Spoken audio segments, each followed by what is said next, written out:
السلام علیکم۔ آج سے ہم قرآن پاک سٹارٹ کرنے لگے ہیں ترجمے کے ساتھ، جو کہ مولانا اشرف علی تھانوی رحمۃ اللہ علیہ نے ترجمہ و تفسیر لکھا ہے۔ تو ہم صرف ترجمہ پڑھیں گے ابھی۔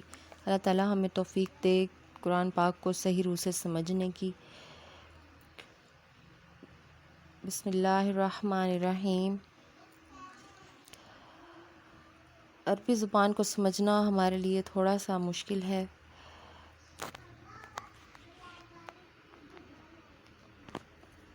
بہت سارے لوگ عربی زبان نہیں سمجھتے، تو میں نے آج سے یہ سلسلہ سٹارٹ کیا ہے تاکہ میں بھی آپ کے ساتھ ساتھ قرآن پاک کو اردو زبان میں پڑھ سکوں اور سمجھ سکوں۔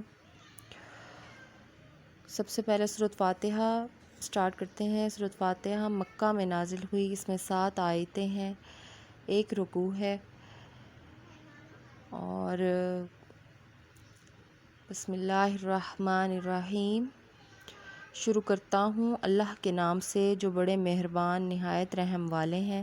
سب تعریفیں اللہ ہی کو لائق ہیں، جو مربی ہیں ہر عالم کے، جو بڑے مہربان نہایت رحم والے ہیں، جو مالک ہیں روز جزا کے۔ ہم آپ ہی کی عبادت کرتے ہیں اور آپ ہی سے درخواست اعانت کی کرتے ہیں۔ بتلا دیجئے ہم کو رستہ سیدھا، رستہ ان لوگوں کا جن پر آپ نے انعام فرمایا، نہ رستہ ان لوگوں کا جن پر آپ کا غضب کیا گیا، اور نہ ان لوگوں کا جو رستے سے گم ہو گئے۔